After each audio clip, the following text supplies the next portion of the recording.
Your Excellency, Dr. Goodluck Jonathan, former President of Nigeria, Your Excellency, Senator Duya Dire, Executive Governor of Bayelsa State, Your Excellency, Dr. Ernest Bai Koroma, Excellencies, Your Majesties, Royal Fathers, Senators, and Members of Parliament.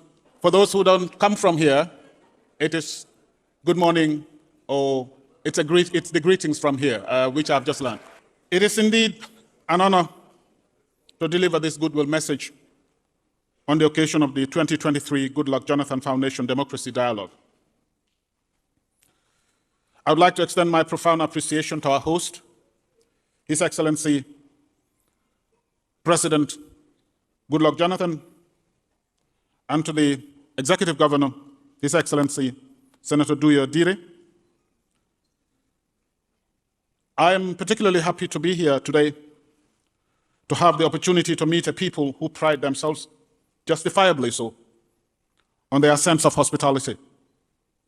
I must at the outset congratulate Your Excellency for your steadfastness and untiring commitment to the pursuit of peace and democracy in ECOWAS region in particular and the African continent as a whole.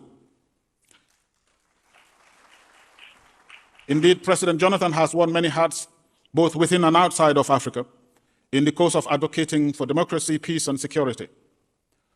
As the ECOWAS mediator in Mali, His Excellency has demonstrated commitment and dedication to the restoration of constitutional order and stability in Mali. The ECOWAS Authority of Heads of State and Government recognize this important role, and we are grateful to you, sir. Excellencies, the theme of this year's dialogue, Breaking New Grounds in the Democracy Development Nexus in Africa, is apt, appropriate, and timely, as the gathering takes place at a time when the avowed goal of entrenching democracy and sustainable peace in West Africa is being put to a stern test. On constitutional change of government, which comes primarily in the form of military coup d'etats, but also in other forms such as unfair electoral malpractices, has been on the rise in West Africa in particular. Military coups have heightened insecurity, stagnated growth, increased poverty, inequality, and limited popular participation in governance. Despite these negative associations, there seems to be a growing popular support for military coup d'etats. The question therefore becomes, is the seeming support of military takeover an indication of citizens' dissatisfaction with the delivery of democratic government? Indeed, a dialogue on democracy has become necessary, and there is no better way to doing that than to deepen our reflection on the democracy development nexus. Excellencies, as we get on with the business of the day, we should be mindful of the delicate balancing act we need to do, especially in our current context that is characterized by total confusion engendered by disinformation and false narrative. Democracy has not delivered progress. So goes the false narrative. And the anti-democracy forces are all too quick to jump on this narrative to justify their unconstitutional activities that we in West Africa are becoming too familiar with. There is a plethora of quack scholars who, in their attempt to back such assertions, will read into the evidence instead of reading out of the evidence. I am confident that the brilliant minds we have in this hall today will enlighten us. Today's democracy dialogue should, among other things, unpack the complexity of democracy development dynamics, their interrelationships and related multidimensional issues, in order to advance our understanding of the nexus and its application in a manner that will work to end extreme poverty and promote shared prosperity in fragile and conflict-affected situations in Africa. Excellencies, I understand time is of essence here, but as ECOWAS, I cannot leave this stand without saying one or two things about democracy, governance, and insecurity in this region. Let us remind ourselves about a few features of our region.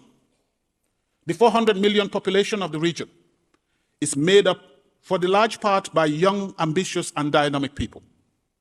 The youthful population, the fertile land, and natural resources hold considerable promise for the people of the region, to the assumption of power through inclusive democratic processes, but also to the accountability to accountability in the management of public affairs. The region's performance in this score needs to be recognized. 11 of the 15 countries have democratically elected governments.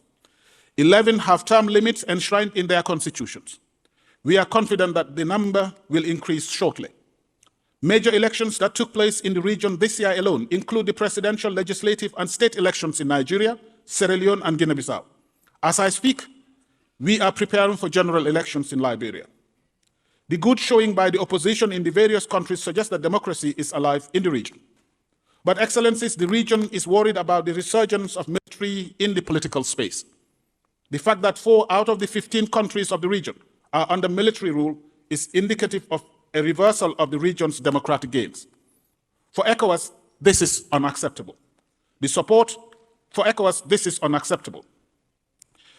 The reversal of democratic gains in the form of unconstitutional change of government is one of the drivers of insecurity in West Africa. Other drivers include terrorism, armed rebellion, organized crime, illegal maritime activities, environmental crisis, and fake news. Victims of insecurity, those killed, maimed, and displaced, and those who have lost livelihoods are the subject of conflicting figures. Yet all the figures are indicative of the pain and suffering that insecurity continues to inflict on the people of West Africa. For example, from January 1st to June 30, 2023, 1,814 incidents of terrorist attacks were recorded in the West African sub-region. These incidents resulted in 4,600 deaths in the whole region. This insecurity continued to have dire humanitarian consequences with significant number of refugees and internally displaced population in the region. By the end of April 2023, a total of 500,000 refugees were recorded in the region and 6 million internally displaced people.